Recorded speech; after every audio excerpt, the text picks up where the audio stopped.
Boa tarde, tudo bem? Então, esse momento eu estou dedicando para você e para mim. Olá, tudo bem? Olá, pessoal, Carlos, legal, Vinícius. Então, esse momento eu dediquei para falar. Na verdade, eu não vou falar, eu vou discutir algo muito importante que não está no ângulo da visão do que está sendo dito. Então, eu continuo mantendo a minha palavra. Vou falar sobre as mesmas coisas, mas por um ângulo diferente. E isso que eu considero importante, porque quando você examina algo por todos os ângulos, você pode ter visões diferentes. Então, qual é a relação que há entre a perfeição e a imperfeição? Então, a gente pode começar por aí. Embora a proposta hoje seja falar sobre o 8, o que eu vou falar agora vai levar até o 8, tá? Porque quando eu desmembrar esse símbolo, você vai entender o que é o 8, tá? Então, vamos começar. Eu vou pegar uma referência, tá? Que eu acho muito legal. Os 7 Samurais. Quem assistiu os 7 Samurais? Você não assistiu os 7 Samurais, você assistiu os 7 Samurais. Então, se você não assistiu e se você assistiu, você vai lembrar, ou vai saber agora, que eles fizeram uma bandeira que representasse os 7 samurais. Então, a bandeira tinha essa aparência, tá? Eu vou desenhar para você.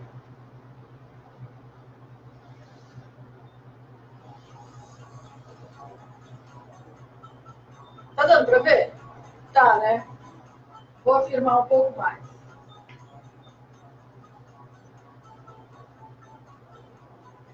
Se você perguntar, mas por que você é tão primitiva, tem tantos recursos, e você fica usando esses recursos?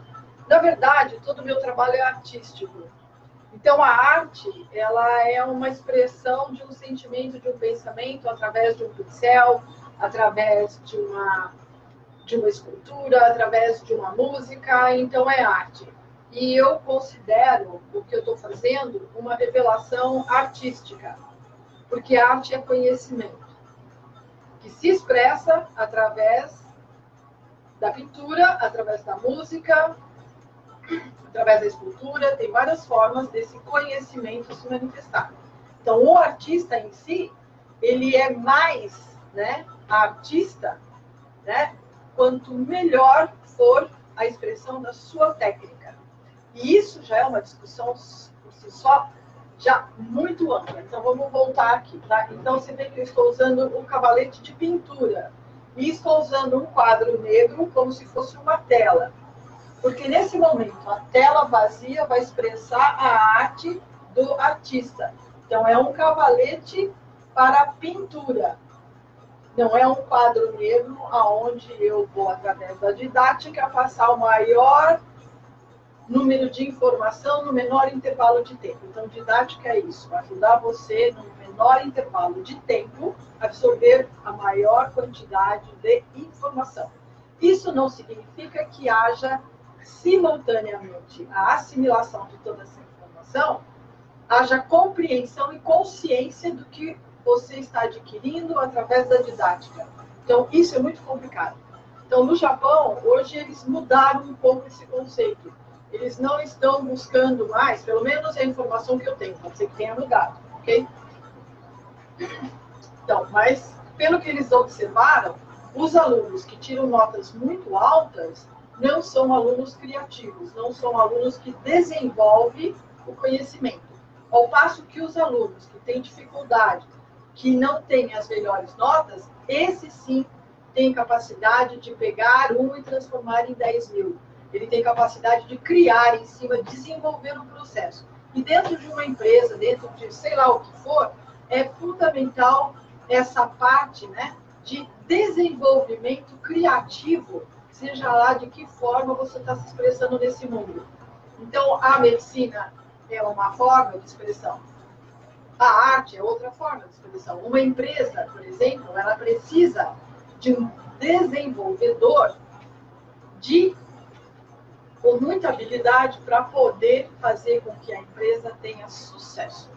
Mas tudo está baseado, tudo está fundamentado na mente criativa. E o que é mente criativa? é aquela capaz de pegar o que você tem e transformar ela em alguma coisa melhor. Então, eu estou criando a partir do que eu tenho. Deus cria. Não existe mais essa palavra no vocabulário português. Criar.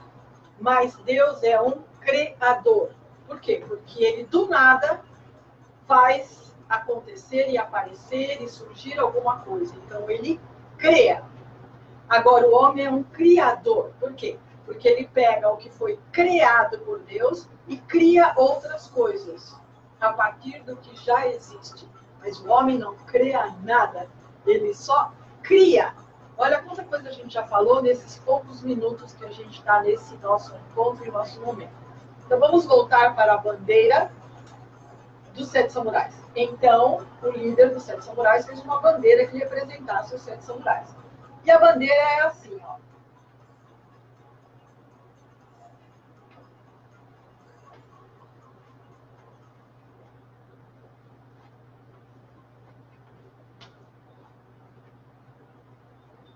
Seis círculos e um triângulo.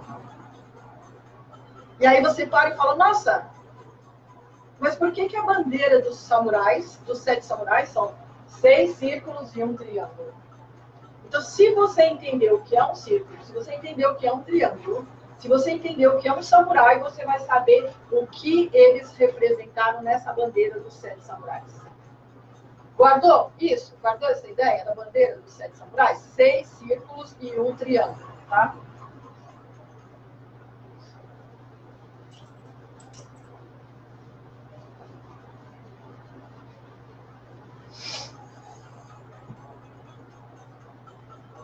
Então, vamos voltar agora para o círculo. Ok? Uau! Perfeito! Certo? Um círculo perfeito num traço só. Então, isso já é uma habilidade. Isso já é uma habilidade que foi desenvolvida. Então, eu, como pessoa, me desenvolvi. Então, a minha arte começou a ter grafias diferenciadas. Por quê? Porque a minha mão segue a minha intenção, porque a minha energia está treinada e porque a minha intenção é manifesta através da minha mão, que é o meu instrumento. O giz equivale a uma espada, ok? Então, eu posso pegar a espada e escrever no espaço muitas coisas. Como eu posso pegar a espada e transformar ela através do giz num registro como esse. Então, ok. Então, eu fiz um círculo perfeito. Esse círculo perfeito representa o quê? A perfeição. Então, por que a perfeição está representada através de um círculo? Eu vou pegar o Blue Rap, tá? Lembra do Blue Rap?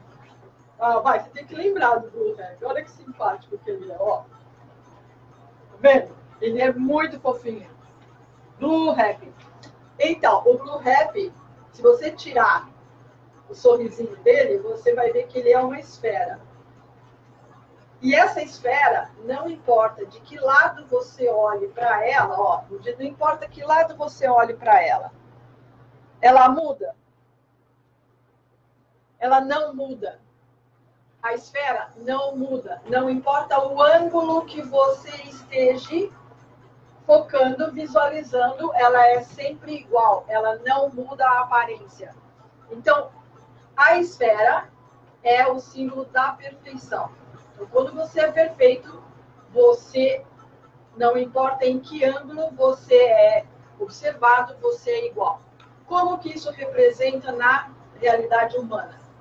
Se é inverno, eu vou manter a minha aparência. Se é verão, eu vou manter a minha aparência. Então, isso em relação à nossa realidade, numa linguagem que nós estamos... Tchau, Bruno. Já te pego. Tá bom?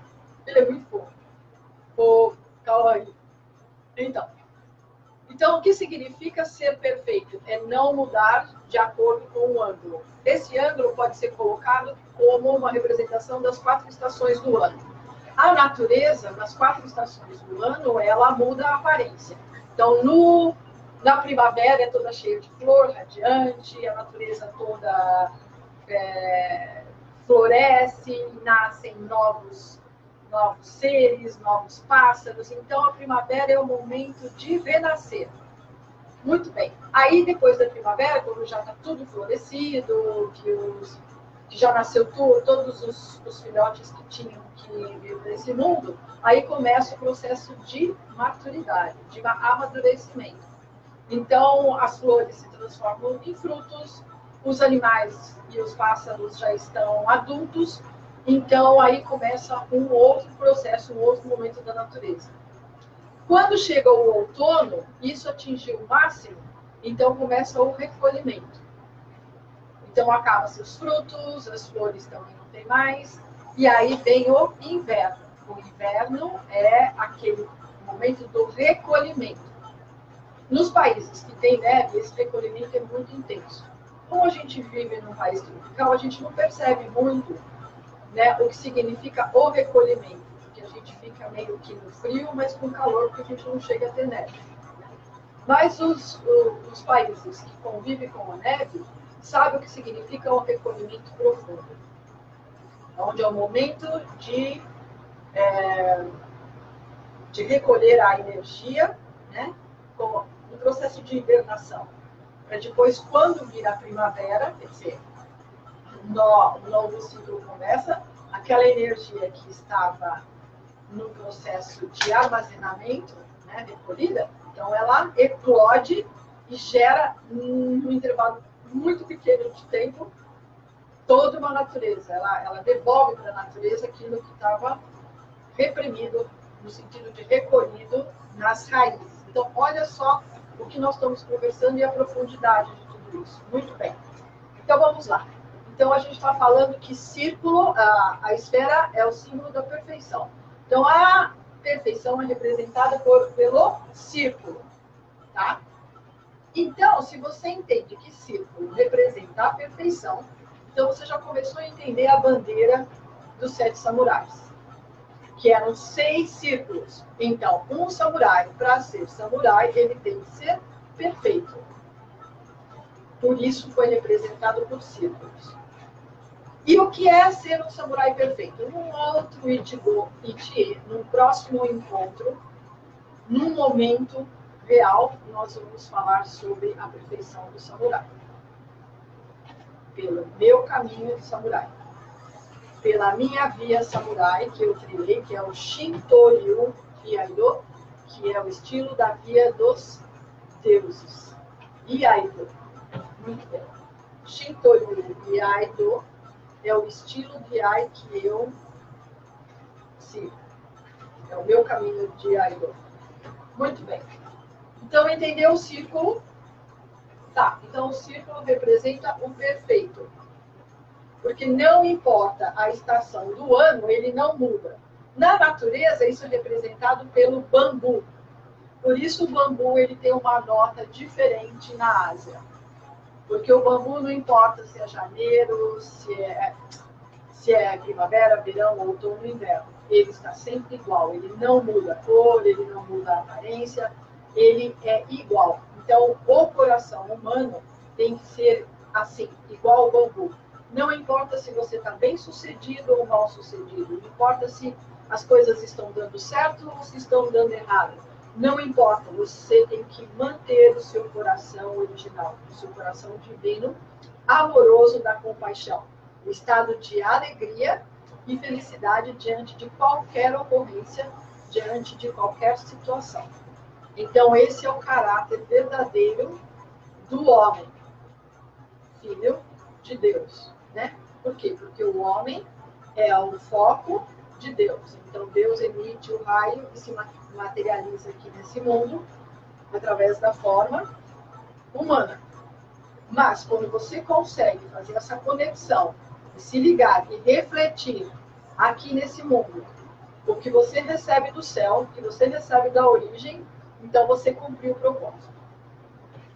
Porque é isso que nós temos que fazer, só isso, nada mais que isso.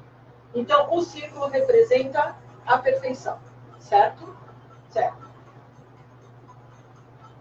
Então, Se eu colocar um ponto no centro, essa perfeição já não é tão perfeita. Por isso, o círculo com o ponto no centro. Então, o que acontece? Esse é o símbolo do Tai Chi. Tai Chi é movimento.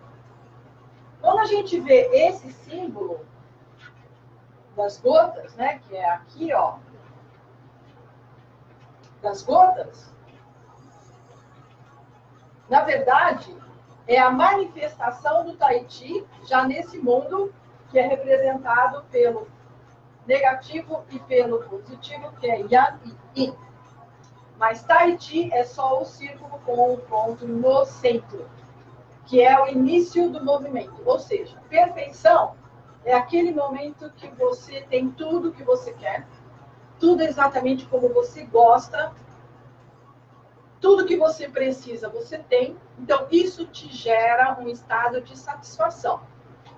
Isso te gera um estado de imobilidade. Por quê? Porque se eu tenho tudo, eu estou bem, então, para que eu vou sair correndo atrás das coisas? Para que eu vou me esforçar fazendo um monte de coisa para adquirir alguma coisa que eu não tenho e eu preciso? Então, quando você tem tudo que você precisa, você é exatamente como você gosta de ser. Ou seja, está tudo perfeito na sua vida. Então, esse momento é o estado de Uti, que é o estado de não movimento, que é o estado de vazio. Vazio de carências. Então, ou seja, eu não tenho... É vazio de sofrimentos, é vazio de necessidades, é vazio de desejos, é vazio de tudo. Então, por isso, o Uti é o vazio pleno, que é o vazio, que é o estado búdico, que é o da realização. Então, é o círculo. Mas se eu estou lá no meu estado búdico, lá feliz da vida, tá tudo bem, mas eu tenho uma vontade, do nada aparece uma vontade de comer um chocolate. Acabou o meu Uti, acabou o meu estado búdico, porque eu quero comer um chocolate. E é um desejo, e esse desejo já tirou o Ti porque tem uma intenção, está faltando alguma coisa.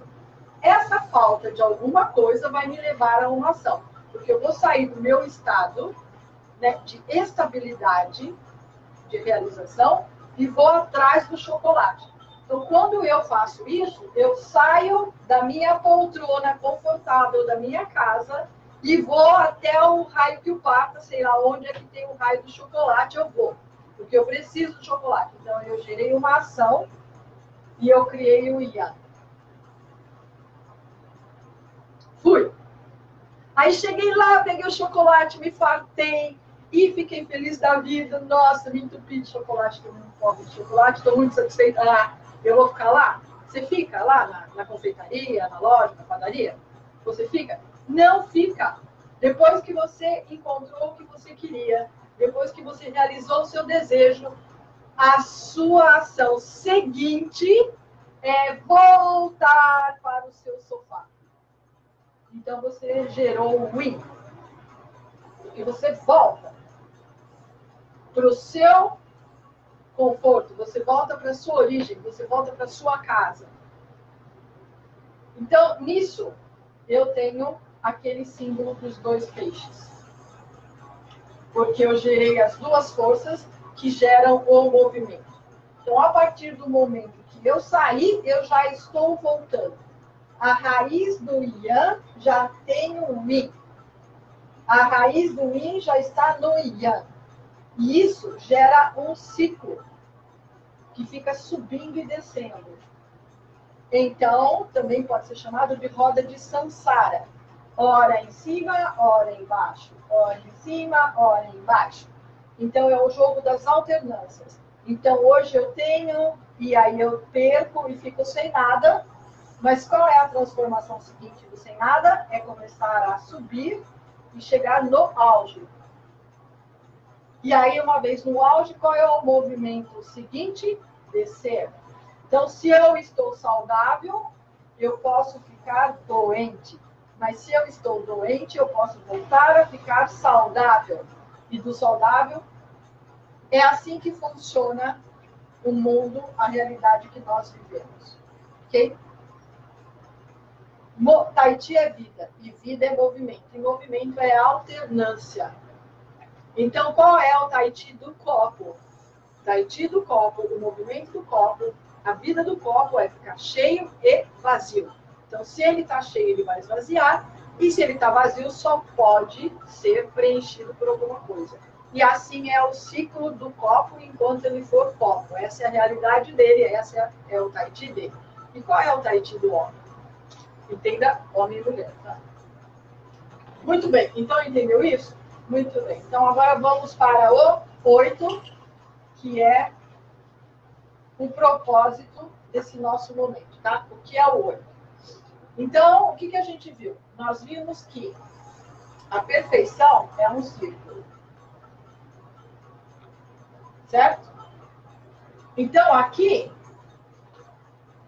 é céu.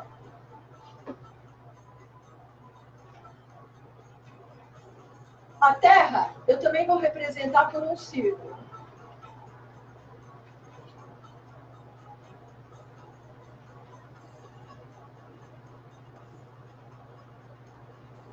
A Terra. Também está representado por um círculo. Então, o céu, a Terra, ambos representados por círculos. Por quê? Porque dentro do céu e dentro da Terra existem ciclos. Ciclos, tá? Do céu, que é aquela esfera maior, que é o Uti. Então, esse céu, na verdade, é o céu relativo, que é o céu Yin e Yang. Céu relativo. O céu absoluto, que é a origem, ele está aqui em cima, onde ele tem tudo isso contido nele, tá? Então, antes de você chegar no céu absoluto, que é a sua casa, que é a sua origem, de onde você veio, você desceu e veio para o céu relativo, do céu relativo você veio para a Terra. Então, digamos que céu e Terra, tá? Estão dentro de uma linha. Está dentro de uma linha. Então, céu, Terra, dentro de uma linha. E você caminha nesses dois mundos. Isso é ciclo de reencarnação. Você caminha nesses dois mundos. Então, você nasceu na Terra. Nasceu. Na Terra, você vai cumprir um ciclo. Você vai crescer, vai se formar, depois você do auge, você vai começar o seu processo de recolhimento até que você é totalmente recolhido dessa vida, né? Eu não gosto de falar a palavra morte. Então eu nasci, cresci, vivi, envelheci e morri. Eu não gosto dessa forma de ver a vida, tá? Porque não é assim que as coisas deveriam estar acontecendo. Porque você nasce, você se desenvolve, você realiza e você ascende, cortando o ciclo de reencarnação. É isso. E quando você chega aqui, você tem que estar melhor do que quando você chegou aqui. Melhor. Então, significa que o seu corpo tem que ter uma aparência melhor, você tem que ter uma juventude que se mantém, né? Porque a juventude, se você se desenvolve, ela tem que se manter. O envelhecimento é um desgaste do corpo. Biologicamente falando, isso é natural. Não é. Não é natural. É normal, porque o corpo não está sendo tratado como deveria. Mas não é natural. Né? Isso é um paradigma que eu quebrei. Mas tudo bem. Então, a partir do momento que eu não quebrei o ciclo de reencarnação, eu não cumpri com o propósito, eu cheguei aqui, concluí meu ciclo. O corpo morreu, e aí onde eu vou? Eu vou para o céu relativo. Lá no céu relativo, eu vou concluir um ciclo, e quando esse ciclo tiver concluído, eu vou retornar à Terra. Vou fazer mais um ciclo, e se eu não cortei o ciclo de reencarnação, quando esse ciclo está concluído, eu volto no céu. Faço todo um caminho dentro do céu, me preparo com a experiência do ciclo anterior, que foi na Terra, e volto novamente para uma nova tentativa. E isso pode ser infinito. essa subida e essa descida. Isso é o 8. Subir e descer infinitamente, enquanto você não entender o processo. Então, vai chegar um momento que o Espírito vem para esse mundo e fala, meu, vida não é isso. O que é que eu estou fazendo aqui? Como é que eu me liberto de tudo isso? Então, Gautama foi um pensador. Tiveram outros que pensaram e perceberam a mesma coisa. Vieram mestres para falar e apontar o caminho. Jesus foi um deles que apontou o caminho. Falou a mesma coisa numa linguagem diferente de Gautama, porque a época era diferente e as pessoas estavam num nível de consciência diferente. Então, eu vou revelar para você agora, porque as coisas estão fluindo aqui. Então, se elas estão fluindo, eu tenho que passar para você. Posso apagar? Já copiaram? Foi brincadeira. Eu não podia perder isso. Muito bem. Então, é assim. Fugiu. Desculpa. Eu ia falar uma coisa e sumiu. Então, eu vi que não era para falar? Claro que era. Por que sumiu? Bom. Então, lembrei. Estava falando dos mestres, né? Então, observa uma coisa que eu vou revelar para você. Isso aqui é a linha do tempo da história da humanidade. Em algum momento, veio um mestre, que foi Gautama, o Buda. Num momento que o mundo vivia uma realidade que, se ele não fosse um príncipe, o mundo não acreditaria nele. Então, esse mestre veio como um príncipe, como um nobre, porque se ele não fosse nobre, a consciência e o coração da humanidade na época não confiaria nele e não acreditaria nele. Só que, ao caminhar, a consciência da humanidade mudou. Então, os nobres e tudo que envolve a nobreza e a riqueza já não era bem vista com os olhos do mundo, tá? Do mundo, por motivos outros que uma outra hora a gente pode conversar. Então, nesse momento, veio um segundo mestre, que foi Jesus. E ele era pobre. Ele nasceu numa estrebaria, foi isso? De tão pobre que era. Então, lá que é feito o presépio, né? Onde ele nasceu num curral, com cavalos, animais todos. Para mostrar a humildade e a pobreza. Então, esse mestre, ele veio para a humanidade pobre, andarilho, que andava com uma roupa só, de sandália, né, pelo mundo. Porque se ele não fosse assim, ele não teria crédito. Ele não teria conseguido o que ele queria. No sentido de cumprir a missão pelo qual ele veio. Tá? Então, isso define uma era.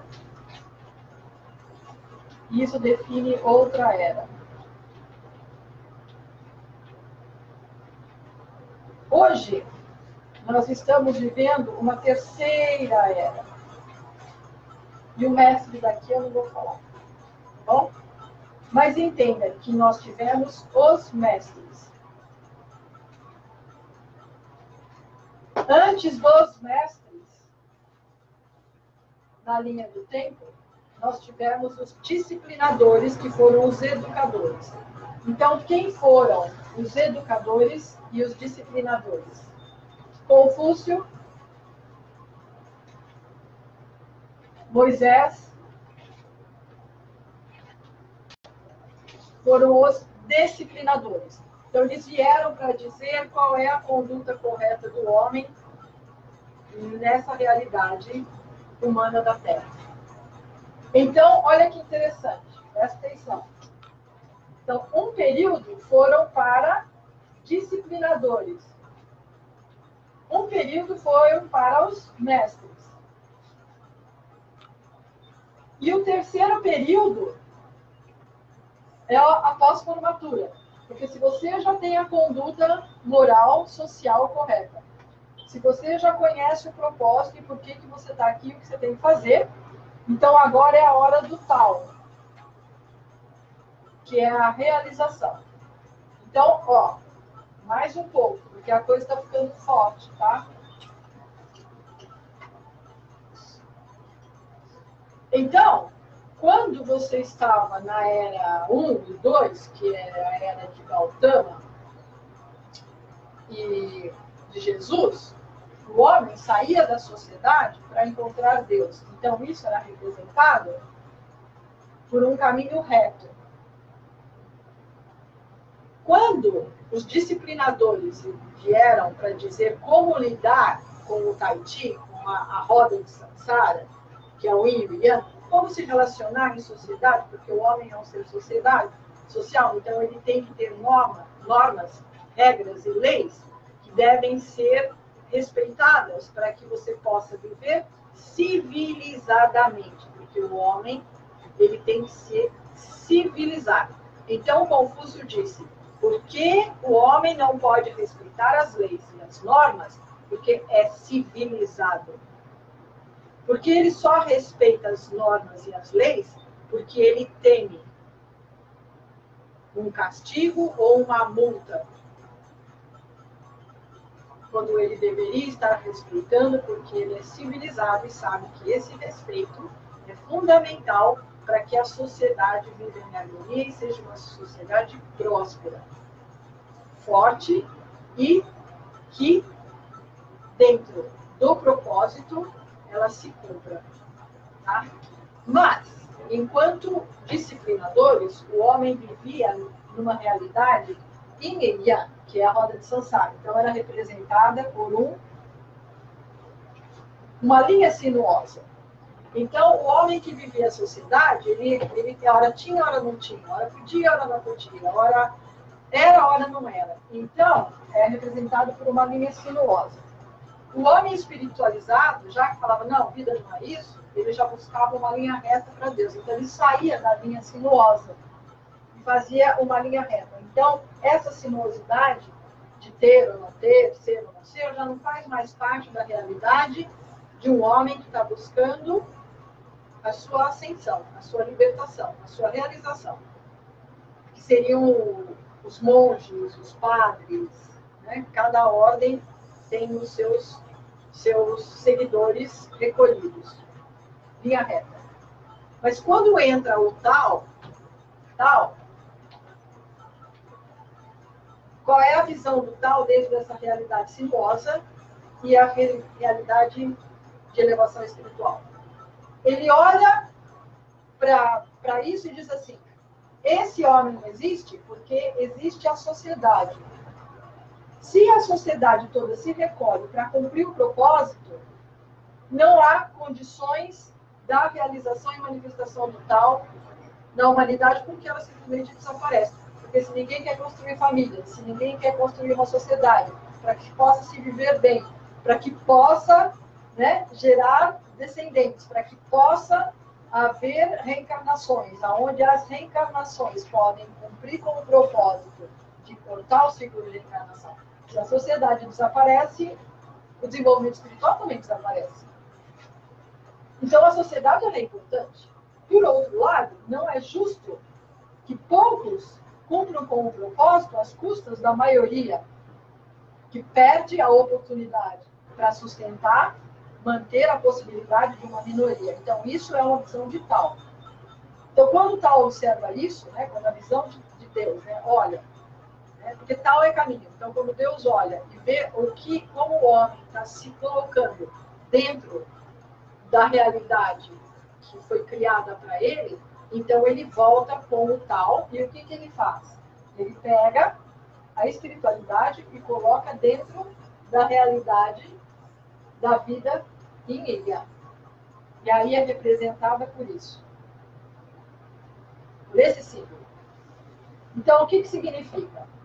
Tal é a ação correta, é o conhecimento que você tem para conseguir a sua ascensão e realização de corte e de encarnação.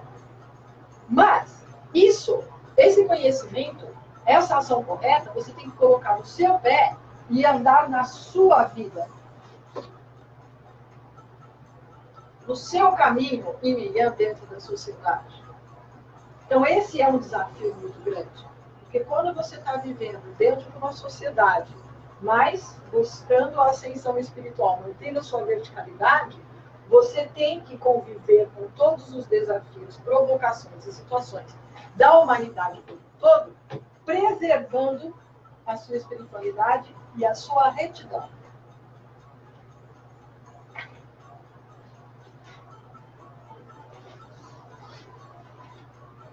Quando você faz isso e consegue, você corta o ciclo de reencarnação. Ok?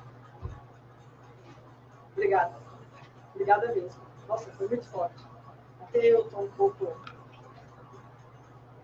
Até breve. Um pouquinho só e a gente já continua. Ok?